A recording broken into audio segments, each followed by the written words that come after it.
Hello guys, আশা করি তোমরা সবাই ভালো আছো। তো চলে নিয়ে আসলাম আরেকটা নতুন ভিডিও অনেক দিন পর। তো আমরা চলে গিয়েছিলাম কলকাতা যাওয়া হয়েছিল আমার হাজব্যান্ডের অফিসের মিটিং ছিল বলে। আর মিটিংয়ের নেক্সট ডেই পড়েছিল সানডে। তো আমরা ভাবলাম সানডেটাকে কী করে ইউটিলাইজ করা যায়। তাই গাড়িতে বসে বসে ভাবছি যে কোথায় এমন জায়গা একটা যাওয়া যায় যেটার মধ্যে নাকি একদিনের মধ্যেই ঘুরে আসতে পারবো। তো আমরা পৌঁছে গেছি কলকাতা। পৌঁছে গিয়ে আমার হাজব্যান্ড চলে গেল অফিসে। অফিস থেকে ফেরার পর আমরা নিয়ে নিলাম একটা ট্যুর, যেটা নাকি জাস্ট একদিনের মধ্যেই আমরা চলে আসতে পারছি। খুবই সুন্দর জায়গা, তোমাদের সকলেরই একেবারে চেনা। গ্যাস করো দেখি কোন জায়গাটা হতে পারে। হ্যাঁ, দেখতেই পাচ্ছ, নামটা দেখে বুঝেই গেছো। তো আমরা চলে গিয়েছিলাম দীঘাতে।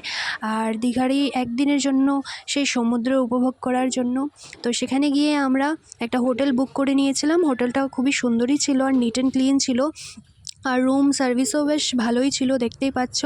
আর তোমরা যদি জানতে চাও যে হোটেলের লোকেশনটা আর এক্স্যাক্ট কোথায় আছে, কত খরচ, তাহলে তোমরা আমাকে কমেন্টে নিশ্চয়ই পিং করো। Thank you.